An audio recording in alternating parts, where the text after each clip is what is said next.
Okay. Hey, Oh man, happy Wednesday to you. happy Wednesday. Is it Wednesday? Oh man, I don't Yeah, even. I was like, it better be Wednesday. I all the days just blended with each other now. So Yeah, these bags underneath the eyes tell you all you need to know about me. Late nights and early mornings. I feel you. I feel you. I was gonna say, I know it's late night, so we'll jump right in. Mm. Ladies and gentlemen, welcome back to Q and Updates. I'm your host with the most, the guest host, Elijah Wells. The lovely person that is joining me today is the one other, Dre. How are you feeling today? Feeling good. Feeling good. Thank you. Thank you so much for having me and putting this together. Yes, sir. I appreciate your time today. I always start off every show pretty much the same by just saying thank you for your time. It means a lot to me. We won't get this time back, so let's make sure we have some fun All right, along the way. let's I do got my it. handy dandy notes off to the side. The one thing I want to start off with is just tell us about your upbringing. Man, born and raised in the Bronx. Lived there most of my life. 33 years. Spent some time in Washington, D.C. I went to college there. It was cool getting out of the city for a while. Moved back. Um, and I was uh, back in the Bronx for about another 10 years or so, and then I relocated to Austin. Hey, Yeah, I was there for 9 years, and then relocated back to Newburgh. And that I was was gonna say four we years had a ago. similar little stomping ground. So I used to visit Houston and Dallas frequently because a bunch of college friends live out there. I Yeah. currently live in DC. This is where I'm having this conversation. And Oh, get out. moved here from the Bronx, so that's so funny. Full circle, man. Yeah, what part of the Bronx were you Castle at? Hill, Oh, the six train. the Okay, six four train. five Yeah, six. yeah, I four, was five, actually six. at I got off at Bury Avenue, so that was the second to last stop on the six train. Oh Yeah, man, I was over that's there about Pelham Bay out that Pelham way. Bay. Yeah. Crazy. Castle Hill, you was in the dirty. Yeah, You was grew in up the there. dirty. Yeah, man. It was an experience, I but look, uh, man, that's the last. They say. I was having a conversation with a friend of mine. He said the Bronx is ungentrifiable.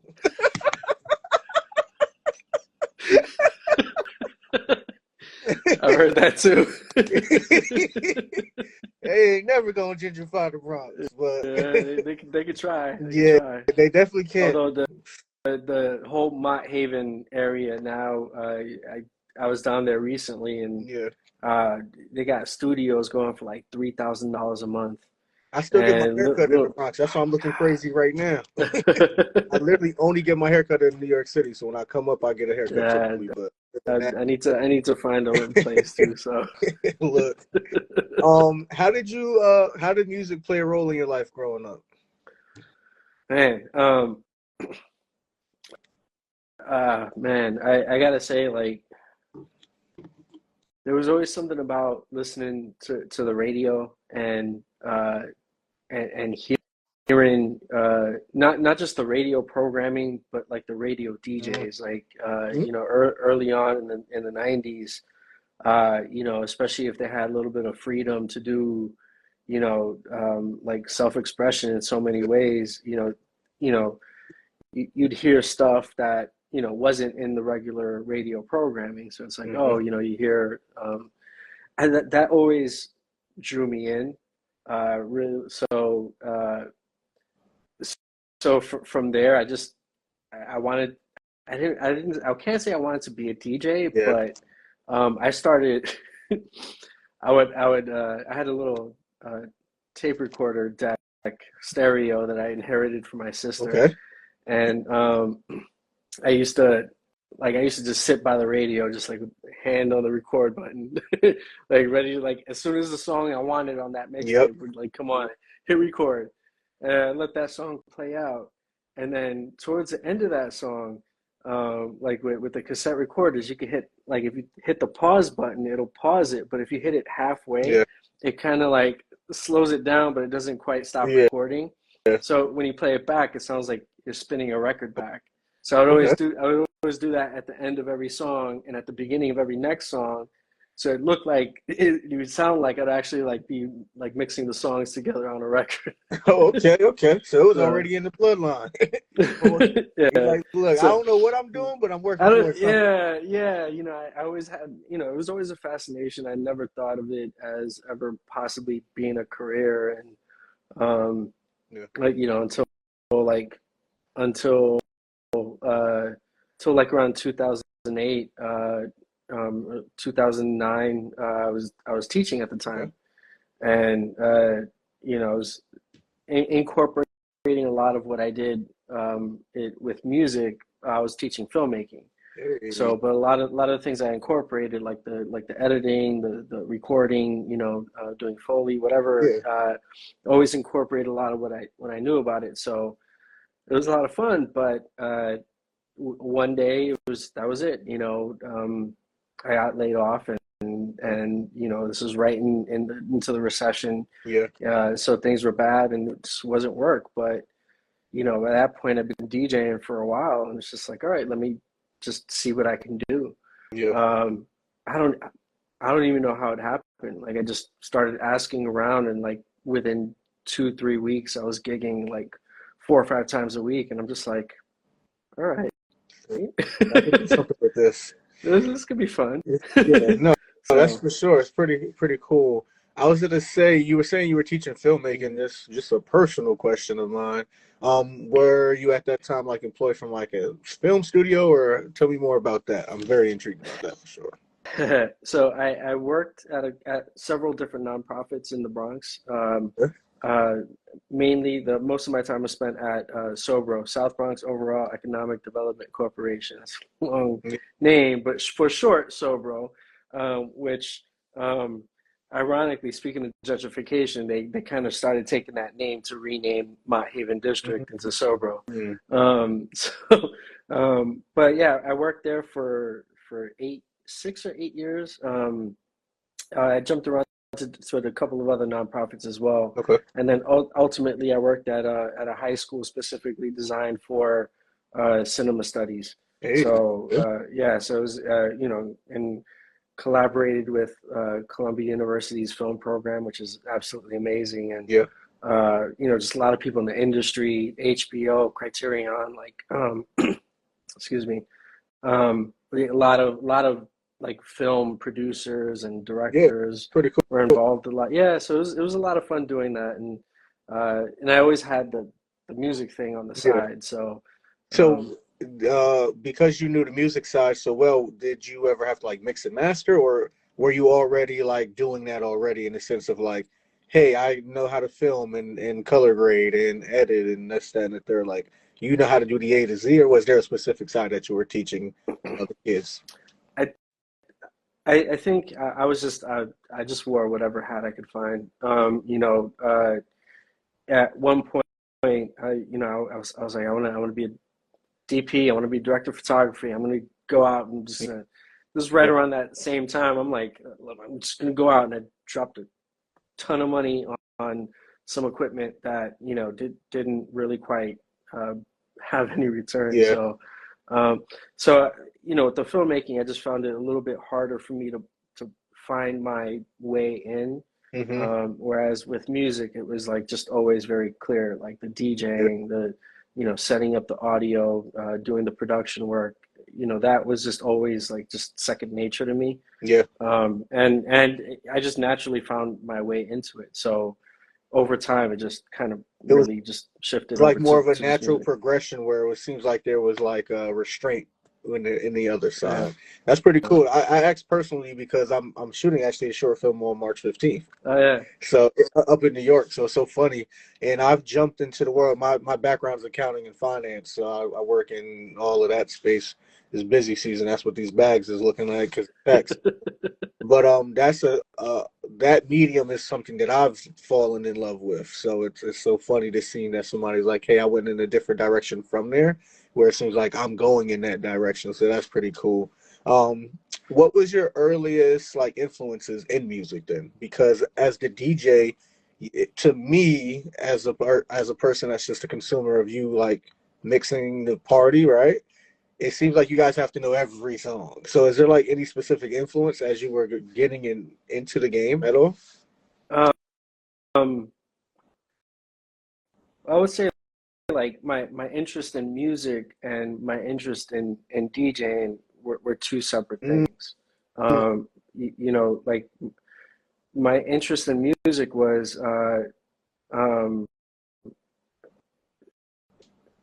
I begged my parents to get me a Walkman, a cassette Walkman, and they got me one.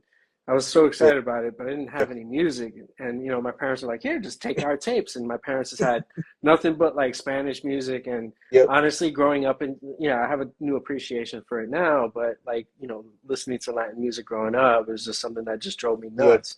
You know, I'm in my room wanting to hear Wu-Tang, and my mom's just like blasting the salsa, you know, so it was just, you know, it was just overbearing. But like, you know, I got begged them to get me this Walkman. They got it for me, and I remember, I remember stealing a cassette tape of my Yeah. sister's, and it was Paid in Full, Rakim, Hey, and okay. Eric B. And that was the first cassette tape I ever got, and I rocked that thing out every day for I don't know how Yeah. long. Like, you know, it was just, you know, the best thing that ever happened to me. I had the headphones on, the world was tuned out. So that's what got me into music. From there, like, you know, I think then I found my sister's Slick Rick, Hey. Great Adventures of Slick Rick album on vinyl, and I used to sneak into her room and play it on her record player. I used to even pretend to scratch sometimes too. Yeah. Probably destroyed the record doing that, um, uh, but that's kind of what got me into the music. Just you know, kind of like this discovery, like, oh, like I just picked up a tape on accident, Yeah. or you know, just like, oh, this looks cool, and you know, it just transported me to something else. And as far as DJing goes, uh, you know, like I said, those early DJs on the radio Yeah. kind of pushed me towards when you know I found, oh, you know, you can get these DJ mixtapes Mhm. at the candy shop, right? Like it's just, at the sweet shop. That's what it's called, the sweet shop on Castle Hill. Right next door to that, they had the spot that sold mixtapes, and um, you know, I pick them up, and like a lot of my classmates, you know, we talk music and swap Yeah. mixtapes. Shout out to Blatant Radio. You know, grew up in, you know, in that whole era, mixtape era, um, and I would say there were these two DJs that dropped these mixtapes consistently. It was DJ Ray and Jibo the Pro. Yeah. And these were hands down my favorite mixtapes. And this was, you know, before Clue, um, but they were the first DJs to make a really cool to make liner notes, Yeah. right? So like the actually like you can actually pull it out, and it's not just like a photocopy that they got off of Kinko's. Like it's like legit like album liner notes, and the printing on the mixtapes, and they were solid.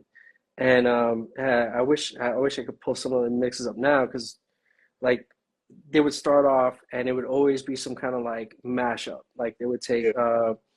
like uh like Stephanie Mills and like, you know, a beat from like some old Marley Marl jam, Yeah. right? Like and they would just mash it up, and it was two DJs with four turntables, like you know, and they just go back and forth on that, and that's how they, you know, pull these mixes off. Because I'm like, damn, they're mashing up these two songs, but how do they get to the next song?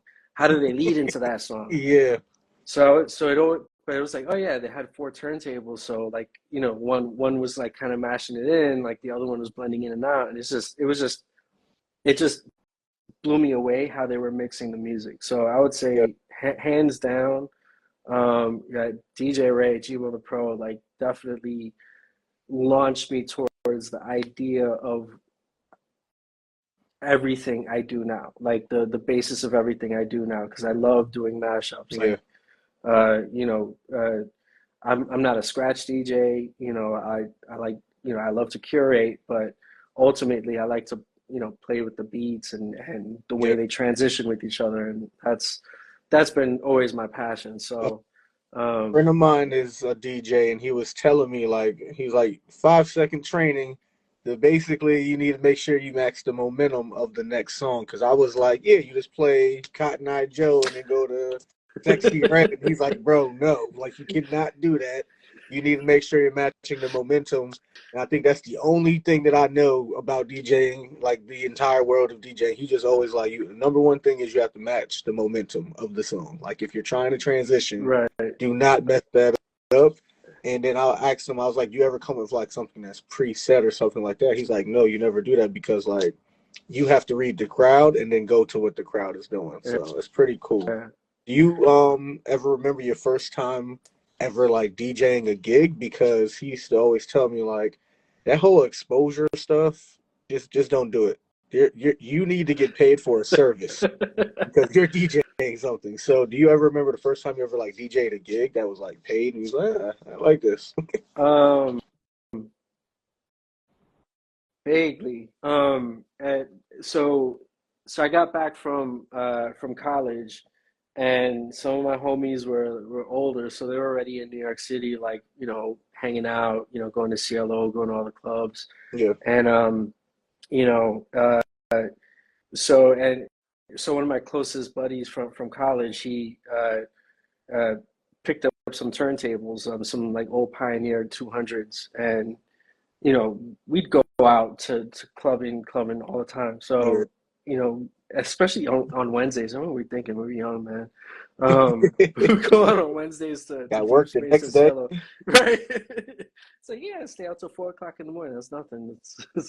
Um, but yeah, we like, but like I'd go downtown, like hang out, we'd kick it, and we'd just be sitting there like trying to figure out, like, like getting really into like detailed Yeah. mixing, right? Like from song selection to, how to EQ everything in, how to EQ everything out.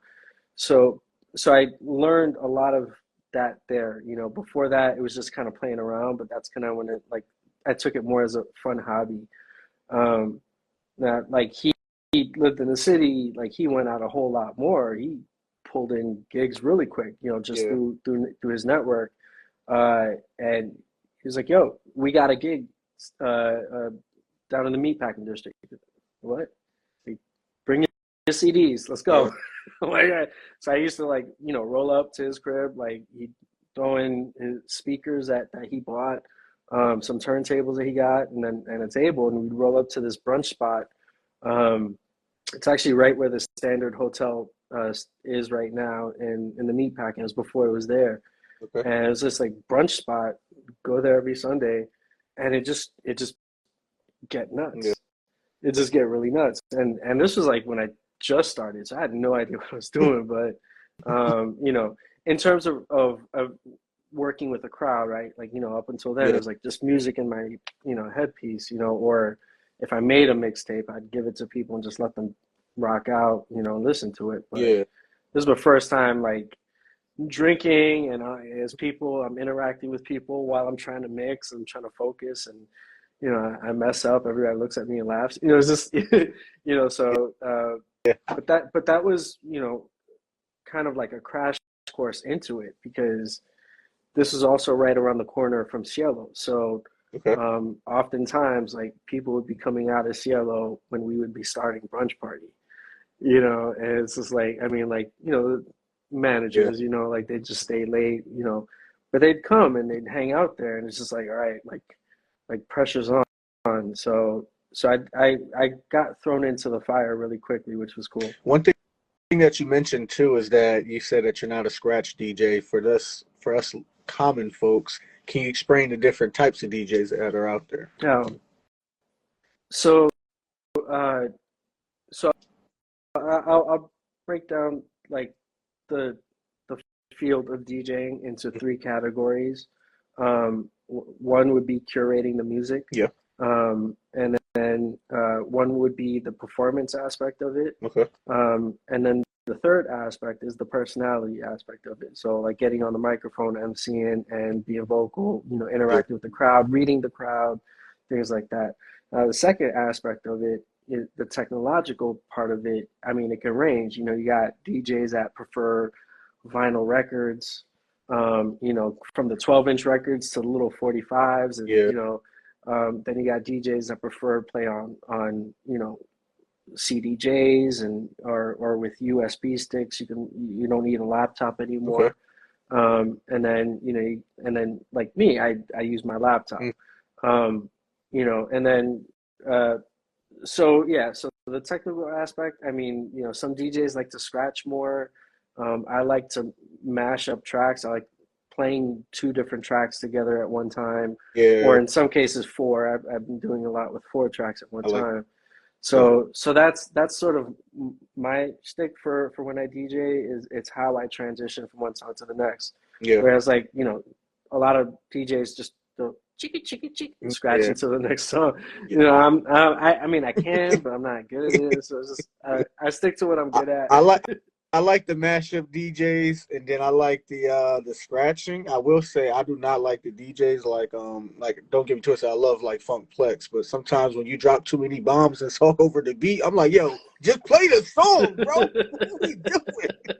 Play this Well, song. that I mean that's the thing. Like I mean, oftentimes a lot of DJs will think, well, the more you get on the microphone, the more you're interacting with the crowd. Whereas Yeah. like, like the being skilled at that part, you got to know when to drop it and when to let Yeah. go. It's Yeah. like, with any performance, and that's probably the hardest part I struggle with is Mhm. I hate getting on the mic. That's the last thing I want to do. Yeah.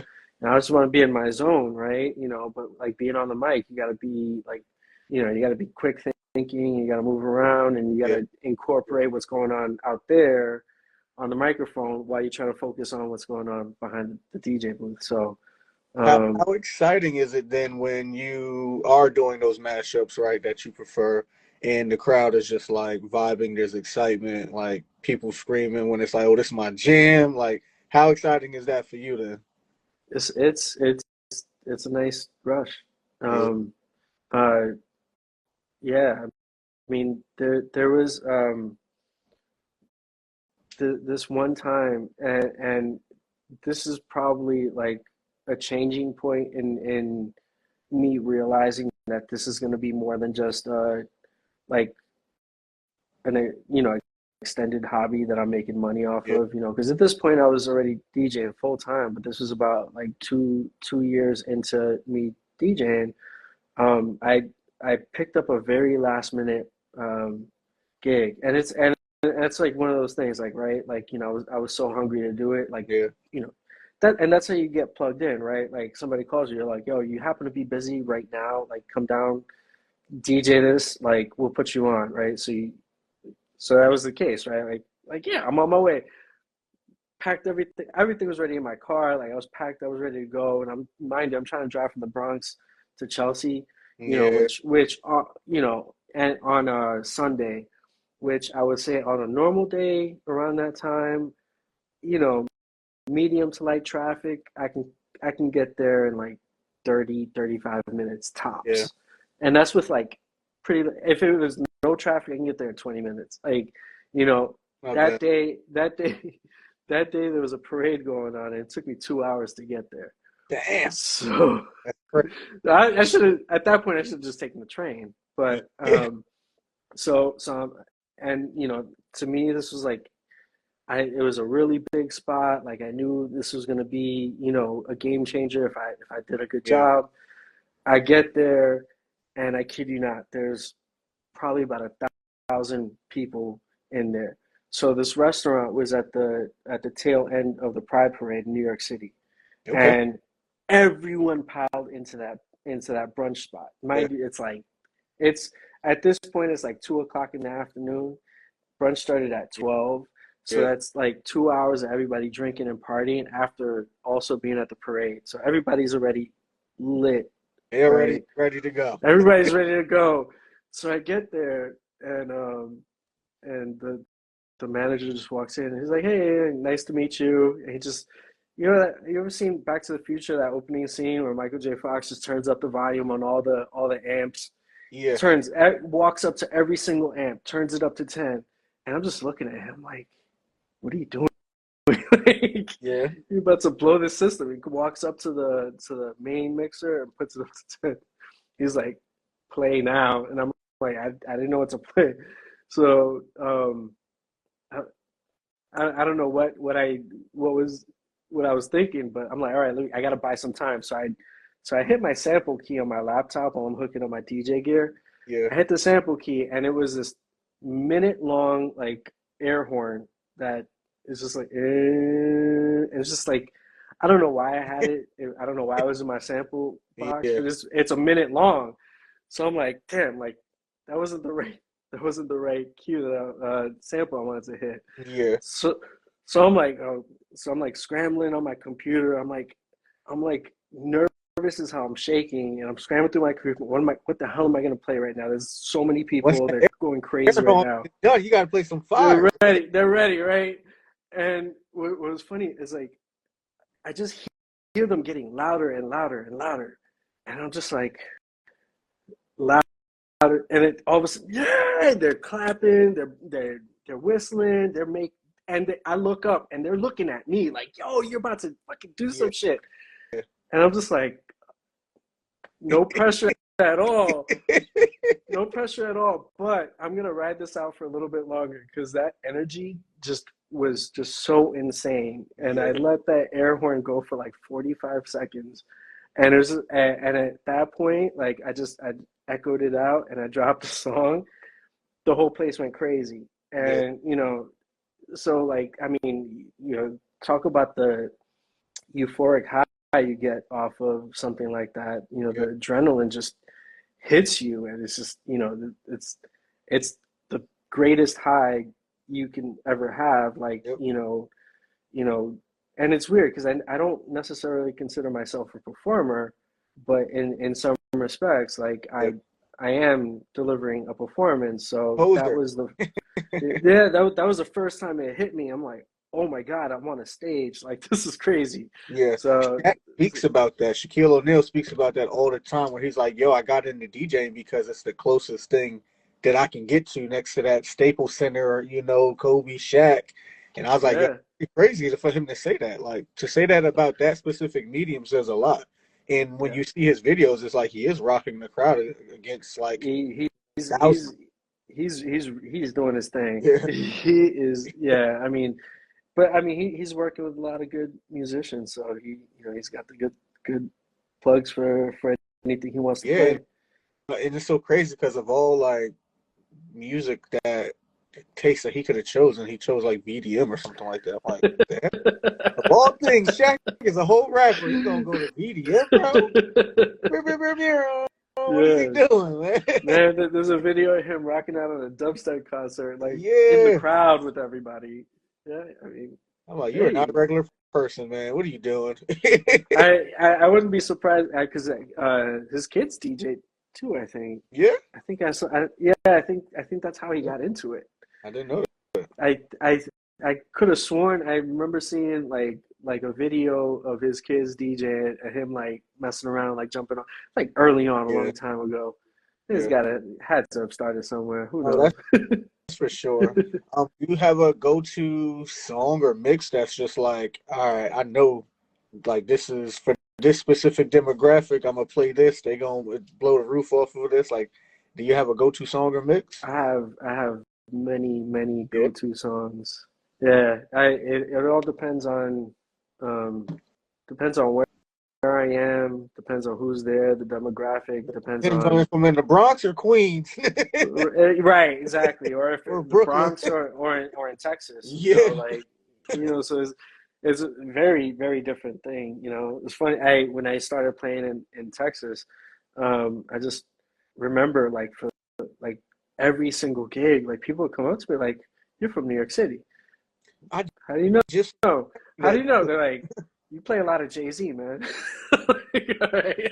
Yo, they'll tell you about that down south for real. They're Yeah, like, we but I want mean, Slim Thug or somebody. I'm like, I don't right. even know who that is. Yeah, so I mean I learned over time, like so certain places like I go in and the first half hour I throw a Texas trill set, Hmm. throw on a Fat Pat or something like that, and people rock out and it's all right. This kid's official. Then from there I can play whatever I want to play. Yeah, I was gonna ask that too, like how we all come from different places, so we know like if they speak a certain way where they're specifically from, right? So we know that if you're an annoying Eagles fan, you know you're from Philly, right? But if you speak, you know, with a little bit more country Southern accent, you're from down south, you know.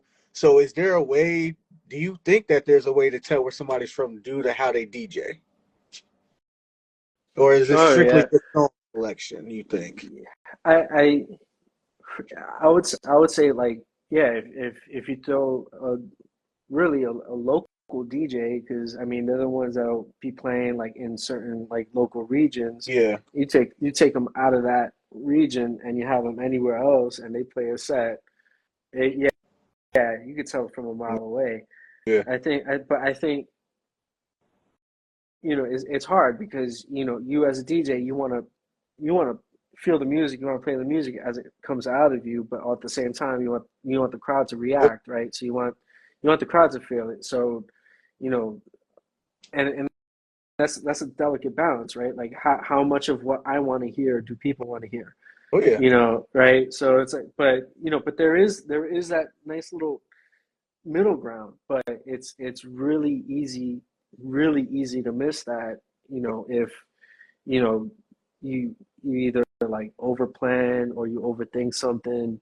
Um, you know, uh, I remember a couple of New York DJs went down to Texas and started playing out there, Yeah. and I like just instantly could tell that you know he was playing to what he thought the crowd was, Mm-hmm. right? It's like you see the crowd, you see the demographic, you see people, you're like, all right, you know, all right, you know, these people might be more into the EDM, so let me throw on the EDM, right? But meanwhile, like they're like, no, like we know you from your old New York Yeah. hits, like play that '90s hip hop, you know, and it was funny because like I saw him up there sweating, and he was like, all right, let me do something. And Yeah. he switched over, he threw on some Texas tunes, and then from there went to like his, and he eventually realized like, oh wait a minute, like they really came to see me. So that's always like a challenge, like trying to find that right balance, you know? It's so funny too because that same I know two DJs. One is he's from down south, but I met him in Utah when I lived in Utah, and then the other one is actually in Maryland, like right neighboring me. And it's so funny because they often talk about where it's just like you want to play something so bad, but you just can't because it's just not like how the crowd is vibing that night. So it's just like they always will try to like keep composure of the crowd. Like it's this literally is an experience for them more than it is an experience for themselves. So I was like, you really gotta be selfless in this. So it's pretty crazy. I I agree with that. Yeah, I mean, but also like I mean it like I said, it's that balance, right? Because sometimes they, you know, the crowd will just love and appreciate anything you yeah, play, you know, because they're there just for the vibes, and if they like the vibes, like that's all yeah, they want. yeah. You know, and then you have on the flip side, then you have the people that want music, expect music, and Oh yeah. make all the requests, you know. So it's like, you know, yeah. How much So do those requests annoy you? It's all right. Nobody's listening. How much of those requests are I like, yo, can you play when it's like a whole totally different vibe? yeah. Coco Jones will ever listen to Chief Keef? So you know, so when I moved to Texas, I kind of I joined. So I started a couple wedding companies, Okay. with some friends of mine, right? So like we jumped into the wedding industry, and you know, it slow building at first, but like I mean, it was very busy for a long time. That was my bread and butter for a Yeah. while. You know, and you know, that would always be unlimited requests. That's what I tell them, unlimited requests, right? Because for me, and this is what I tell like a wedding client, right? For me, it doesn't matter what song I play, right? Like, you know, for you, you might be getting, you know, married, and you're there with your cousin that you haven't seen in 20 years, Yeah. and all of a sudden your cousin's like, yo, you know this joint that me and Elijah used to rock out to? Yeah. Yo, can you play that? It'd mean a lot to us, right? Like for me, that's important, right? Yeah. Because, um, that allows me to one, allow y'all to connect and reconnect, but also it also connects you to me, Yeah. because then you're like, all right, what's next? Like, all right, what else can we do that, and I love that, because that's, to me, that's really important, right? I want to see people having a good time with each other and reminiscing, and so unlimited request, right? Yeah. Now, if I'm at a bar, and then it's just like, all right, I the first thing I say is like, look, I'll listen, but as long as you're not asking for something corny, Yeah. and people do ask for corny stuff all the time, but honestly, like, most of the time, it's, I'm not gonna lie, like, I get put on to a lot of good music from Yeah. requests, like stuff I never had. It's just like, hold up, right? All right, yeah, I Those can be the fuck with best this. Like, times, though. Those be the best times. I was yeah. just saying that they outing you in the chat, saying that you get mad when you put drinks on the speakers. That's the only time they'll see a different side of you. Yeah, yeah. It drinks around any of my gear. Look, I I get protected. feel you. Look, I'll be having a whole bunch of stuff that I'll be editing videos. I'm like, yo, no water on the desk, no liquid, no none of that. Keep that on the floor. Yeah, I gotta put a sign. I gotta get those, like, those spikes that they put on benches so people don't sit on. I gotta do Yeah, that with, like, my table just all around my booth. But I yeah. mean, yeah, I mean, it. Look, like, at the end of the day, the speakers can withstand a drink or two Yeah. here or there, so it's not gonna break it, but you know, it's a mess and it stinks, and I Yeah. gotta clean People don't understand, like, when you are doing all of this, it's an investment. it. It is an Yeah, investment, and boy, these soundboards is two bands, and the speakers is another thousand. Like, I invested in this. You're not about to help me clean up this little expense after you done spilled a $20 drink on it. yeah, yeah. I'm still paying off my DJ controller. I got like 8 more months left on Easy, that. better than me. Better than Yeah, one thing too. I wanted to ask is how hard is it not to critique the next individual that's doing the same thing that you're doing? Because now that I jumped in this videography camera world, mm, I'd be like, oh yeah, he had his ISO a little bit too bright. He needed to dial that down. Overcolor, great. Like, how hard is it not to just naturally critique when you're out and about? When you're the one at the wedding now, you're just like, yo, this DJ is trash. yeah. Well, I mean, it depends. Like, if the DJ is actually making an effort, like, Yeah, I respect that, and you know, like, everybody starts somewhere, right? And, like, I've just been in this a lot longer than most yeah. others. I mean, I started my first set of turntables I bought in 1997. Oh man, So I was born yeah. '96. So, and even though, there's a funny story behind that. I never got to use them because I couldn't afford anything else after that. But Oh man. but it was a, passion. It was my passion was there.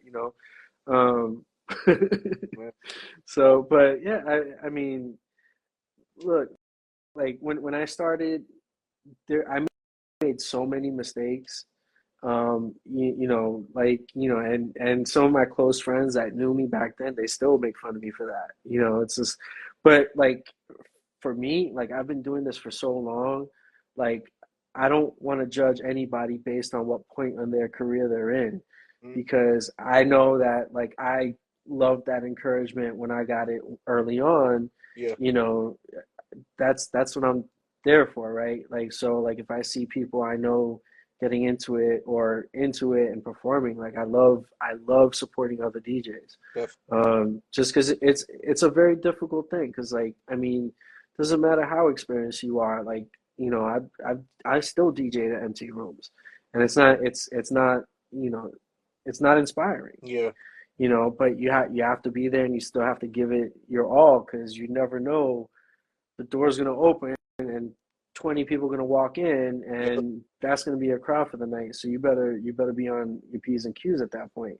Definitely. So so Definitely. you always give it your all. But, like, I mean, so if, like, if another DJ train wrecks, like, to me, like, they're trying, Yeah. right? They're experimenting. Like, that's why it's happening. If they weren't experimenting, they just be hitting play and then fade it out, play into the next one. So if they're trying, like I mean, hats off, because like that, it takes one a lot of confidence to get up there Yeah. and do it, but then also to take a hit like that and internalize it, but then still have to keep on going. Oh yeah. That takes a lot of strength, because like there's been times where like I've messed up and like I'm my heart's beating and I'm sweating. I don't know if I'm gonna be able to fix the problem. Do I give up on this mix? Do I, what do I do, right? Yeah.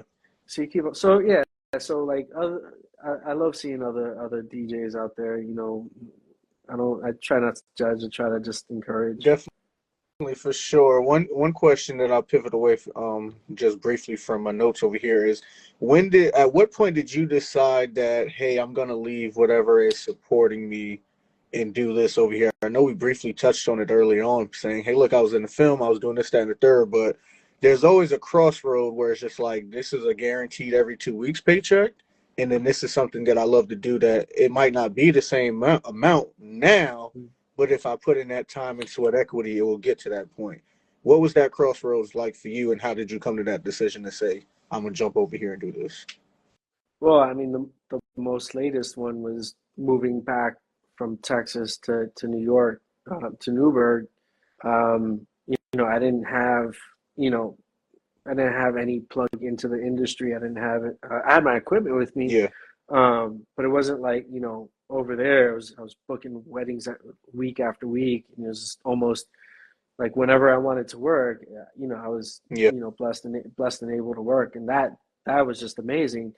I knew I wasn't going to have that here, so so I hit that crossroad, pretty recently, at least the second time around.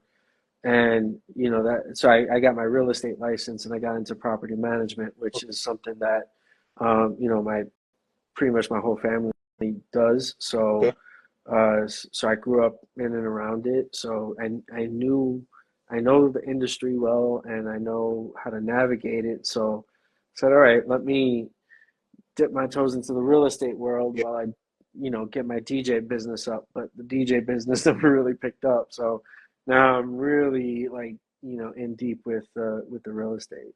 Okay. So, but that allows me do more fun things, work on projects like Echo Yeah. District, shout out to Ralph and Jazzy. And, I have, my gear here, and, I do my Instagram reels, and I have a lot of fun Yeah. doing that. So No, for sure. Jumping back on to the bullet points that I have. You DJ for major companies and events. Can you share some of those experiences with us? some of it, I signed NDAs for most. Well, the stuff that you can share, I don't want you to breach a contract out here. Yeah, yeah, I got lucky, man. I got, and I got, it's crazy how, like, just a chance meeting can lead to so many things. Just from, playing brunch in a tapas bar in Austin. Uh, I met up with a producer of a production company that, just instantly was just like, call me on Monday. I have a job for you, and, Yeah. um, you know, and I kid you not, like I met with her and the owner of the company on Monday. That Saturday, I was playing at Circuit of the Americas Mm. for the F1 race, which is like Yeah. massive. Like this, I was just, I couldn't believe that was happening. So just, things just kind of like really took off, with that particular company. All the other companies, I did the weddings with, Okay. but then I got plugged into a lot of like corporate gigs, like with Dell, uh, eBay. I used to do eBay's Christmas parties every Hmm. year. I would do the Dell sales conference, and I'd be on a resort for a week, hotel room Yeah. included, food included, drinks included. It was, well, I wasn't supposed to drink, but like, whatever. Like I Yeah. drank like when I wasn't working. But it was a week long vacation. So like these, I mean, Good life. those corporate gigs are just amazing. Like they got look, those pockets run deep in corporate America now. you know what? This is one of my favorite parties. For it was for EA, like Electronic Arts, the video game. EA They Sports rent is in the game. it's in the game. Yo, they rented out. This is actually whatever. Nobody's gonna. I don't think they're gonna watch this. Nobody's So listening. they're not listening. I hope not. Yo, they rented out the entire Austin Convention Center, which is probably about 100,000 square feet, Uh-huh. and they divided into quadrants, Okay. and they had it was called a storybook party, Okay. and each section was a different storybook. So like they had one storybook that was Peter Pan, and they built this ginormous like sail ship, and they had like these aerialists come and like swinging down, Yeah. and it was just incredible. They had the pyramids. That was one big section, and then they had like characters, so, like hire people to dress up like pharaohs and Yeah. just walk around. Like it was just incredible. So they had me in the Alice in Wonderland section, Okay. and it was really cool because I DJ'd. I had a band with me. It was a celloist and a drummer. It was the first time I ever played with a band, Yeah. and it had this crew. I don't know where they came from of 5 or 6 break dancers, and they dropped this big piece of linoleum right in front of us. Yeah. And it was such an amazing performance. But you got like this rabbit over here doing a head spin. Right. It was like, Right. some of these parties were so unreal. Like, how did they? Yeah, Yeah. yeah. Our office party was just actually last month, and my firm, we rented out the portrait museum in DC, right across from the arena, right across from the See, so what is it, the Portrait Gallery Museum or something like that? Rented out the whole thing. I'm like, yo, how much money we got? Because we out here renting out museums. This is crazy. Rented the whole museum, which is just wild. I remember they had this one guy on the stage as a DJ, and he wasn't doing much, but he was trying. He was out, because corporates, a little bit dialed down, but he was out there right. Biggie and all this other stuff. I said, I can Oh, respect that. yeah. I mean, you'd be surprised at what they want to hear at some of these parties, Hey, listen, and they're only human, right? and they'll get down. Like I've seen some really like down to earth people, like running these like multi-million-dollar corporations, like Yeah. come up and be like, play some Ghostface. Like what? Oh yeah. Cash rules everything around me. What? You're No, the for real, CEO for real. of this company. Nah, it'd be like that. Tim Cook be like, play Sexy Red. I'm like, hold on, what's going on up in here? Time out. What do you know about this lady? Oh my But God. nah, that's pretty crazy. And then though. later on somebody comes up and you're like, who the hell was that told you that? I'm the real CEO. Yeah, right? That's funny. That is funny. I'm gonna try That that happens next sometimes. office party. You haven't tried it Um, yet, man? I would have at least 5 people every like corporate party come up to me and tell me that there's some kind of boss. mm-mm. Like they're the boss. Yeah, everybody says that. Yeah. It seems like it's always when the real boss isn't usually there. The real boss is the guy walking around in a suit wearing Nikes. Yeah, yeah. It's almost You always. can always know who the real boss is because they'll be the one giving the speech. So after He comes everybody over there. says they're the boss, there's one person getting up and delivering the speech about how we did well and everything like that. So And that's usually the person I'm okay with putting the drink on the speaker. That's the one time. Like, that's exactly. the person paying me. I'm like, oh, it's a lot of money. All right, this one time. Yeah, exactly. Looking ahead though, before we get out of here, is there any upcoming events or projects you're excited about? Oh, man. Yeah, well, really excited about what's coming with Echo District. The project with the Mavor family, and shout out to everybody on the team because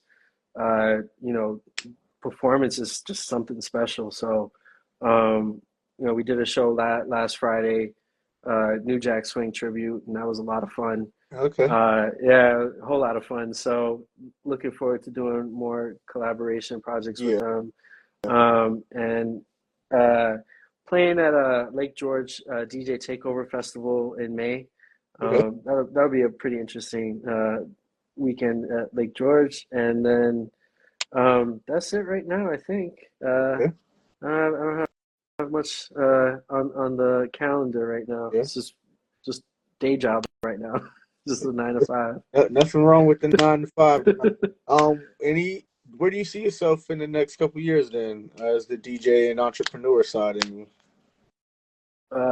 Man, I hope I'm playing more. okay. I yeah. I mean, I always wanted to be there, whether it's, full time, whether I get back to being full time Yeah. doing this, or even if it's just for fun. I want to be, I just got on, doing the stems thing and doing that a lot with Instagram. So I kind of want to see, like these, getting the hang of making these, 4-track mashups, and, getting the right selection in. Yeah. So I just want to see where that takes me, at least musically for now. But definitely want to get more into production work, and, just more stuff, for fun. Because weddings are great, but it's a lot of work. It It definitely is. you wake up, and you feel that cough, and you're just like, oh, this does not feel good. But you gotta make it, right. You gotta figure it out. You catch a flat tire 2 hours before a wedding, you're shit out of luck. Go ahead. So it's just I mean, I got it down to like a science, but like there's just too many variables that that can change like spontaneously. Like you never know.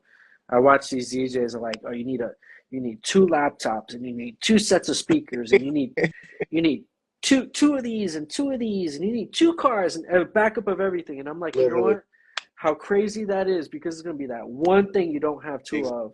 It's gonna Exactly. be like your car keys. Boom! You're done. You're Literally. done. So you got off So and ran out of gas. you ran out of gas, and you forgot your wallet, like that one thing, right? So, and there's always that one thing. I've, knock on wood, man. I had some great experiences with weddings. I've DJed over 500 weddings. So it's just, just wedding after wedding after wedding, and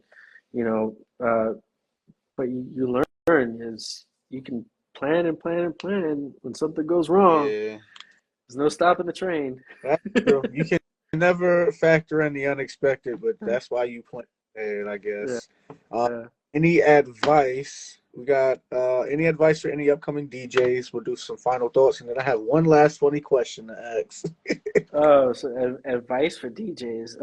Up and coming DJs trying to build their brand. Don't listen to what other DJs say about what being a DJ I is. like that. Just be yourself, and follow what brings you to the music, because there's so many DJs like, oh, you're not a real DJ if you use the sync button. You got to use vinyl. You don't use vinyl. Use your laptop. Don't use a laptop. Don't listen to them.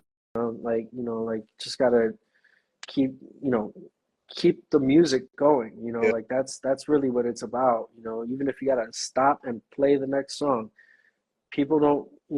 There's so many DJs that don't mix. Yes. They just curate. And that's a skill in itself. So, so just always just keep it about the music. Okay. Excuse me. Whew. Final thoughts. Any shout outs to people you want to acknowledge?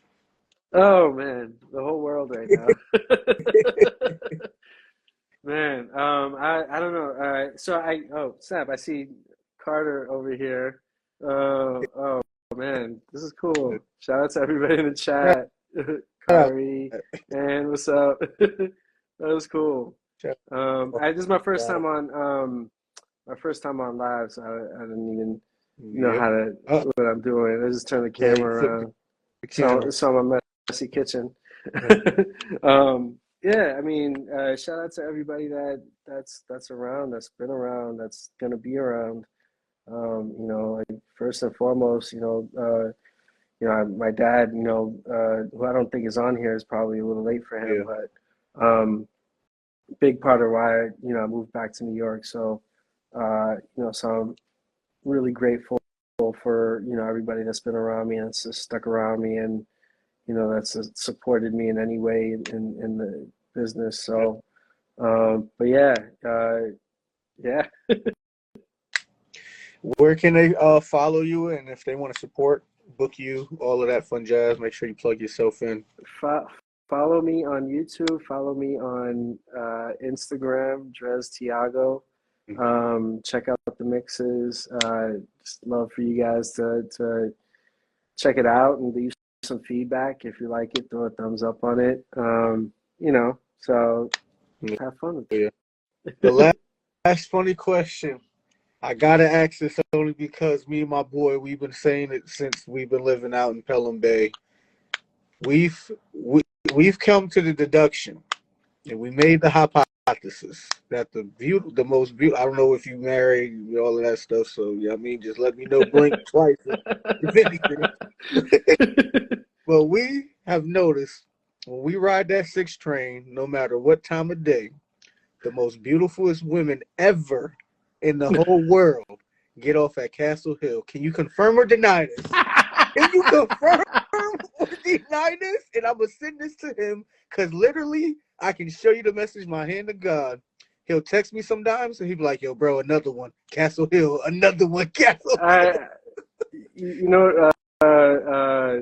What station were you at? I was out in Pelham Bay. I get off at Berry Avenue. Right. So we would have to ride the 6 all the way, every stop. So there was one time I was campaigning for my homie that opened up a yoga studio right around the corner, right next door to where was it? There's some pizza shop. I forgot the name of it. Yeah. But man, I just remember just being there, and I was just like young, and I met so many girls that day, and I'm just like, why don't I live here?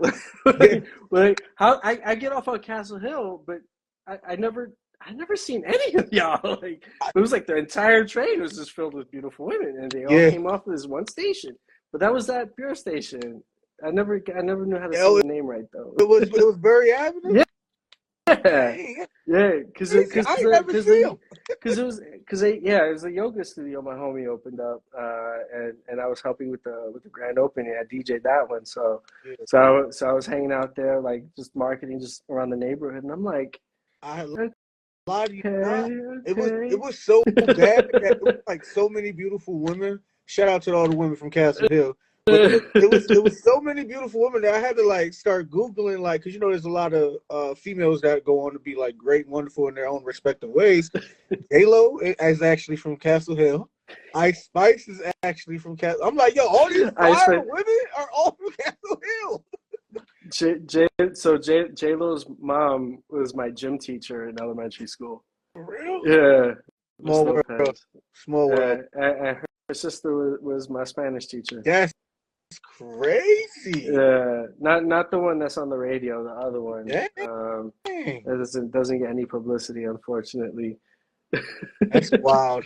So I guess it's denied. I let him know that you did not confirm that the first women are from Castle Hill. I guess not. The most dangerous for sure, though. They'll set you up. Just don't stop at Hunt's Point, whoever watches this live. Cut you. Don't get cut. Literally. But I want to say appreciate you for stopping by, Q and Updates, man. Thank you. Means the world that you came in and joined me for this live. Listen, keep doing great, wonderful things in this world. It's only up from here. As well, man. Peace. All right. Thank you so much. See you guys, fans. See you out here. We out of here, chat. Have a good one. Have a good one.